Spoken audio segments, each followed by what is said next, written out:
Assalaamu calaykum waraxmatullaahi sharafta leh deegaanka TV ku soo dhawaada xubin muhiim ah maanta aanu ku eegi doonaa guusha Ilhaan Cumar ee ka soo hoyday doorashada ka dhacday dalka Mareykanka ee gobolka Minnesota. Ilhaan Cumar oo mar kale ku guuleysatay kursiga xisbigeeda ee aqalka wakiilada. Ilhaan Cumar oo ka soo jeeda daaliyada Soomaalida ee dalka Mareykanka ayaa ku guuleysatay doorasho ay xisbigeeda dhexdiisa ku gashay, taasi oo lagu tartamay matalaadda kursiga xildhibaannimo aqalka wakiilada ee degmo ka mid ah gobolka Minnesota. Waxay loolanada kula jirtay siyaasiga lagu magacaabo Anton Melton iyo saddex musharax oo kale kuwaas oo dhammaantood wanqaltay inay iyada meesha ka saaraan.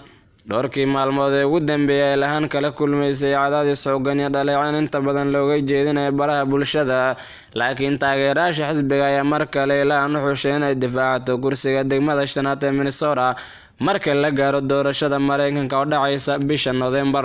Ilhaan ayaa guusheeda kadib waxay boggeeda Twitter-ka ku soo qortay: gudaha Minnesota mar waxaan ognahay in dadka is abaabulay ay ku adkaanayaan lacag la abaabulay. Caawana dhaqdhaqaaqeenu guul kaliya ma uusan hoyin, waxaan kasbanay maamul isbedel keenaya, iyadoo ay jiraan dadaallo dad gobolka ka baxsan ugu jiraan inay guuldarro nagu dhacdo. Mar kale ayaan taariikh dhignay, iyadoo ay jiraan weeraro nagu socday, taageeradeenu way sii kordhaysay.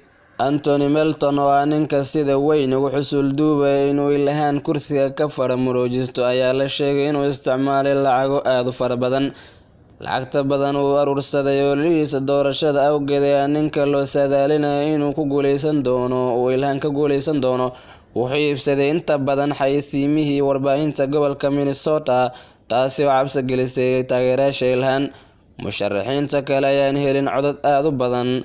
4 sano ee la soo dhaafay waxay Ilhaan si weyn uga dhex muuqatay siyaasadda Mareykanka, iyadoo codkeeda ku muujinaysay sida ay uga soo horjeedo siyaasadda maamulka madaxweyne Trump. Waxay noqotay Ilhaan gabadhii ugu horeysay oo Soomaaliya ka soo jeeda oo heerkaasi gaadha, sidoo kalena waxay ka mid tahay haweenka Muslimiinta ee markii ugu horeysay ku biiray Koongareeska Mareykanka. Ilhaan oo kursigeeda difaacanaysa ayaa ku guuleysatay codad ka badan intii looga baahnaa inay ku soo baxdo, sidaasna waxay ku noqotay musharax xisbiga dimuqraadiga ee doorashada uga qaybgali doona bisha November. Waxay doorashadaasi ku wajihi doontaa musharax ka soo jeeda dhinaca xisbiga Jamhuuriga. Xisbiga dimuqraadiga ayaa wax cabsi aan ka qabin natiijada doorashada November ay Ilhaan ka filayso. 40kii sano ee ugu dambeeyay ayuu xisbigani aad uga xooganaa gobolkaasi. Halkaasina waxaa ku qodobka maanta aanu ku eegaynay guusha taariikhiga ay soo hoyday Ilhaan Cumar. Aad baad u mahadsantihiin. Halkan waa deegaanka TV. Subscribe saar channelkan hadaad ku cusub tahay. Wassalaamu calaykum waraxmatullaahi wabarakaatu.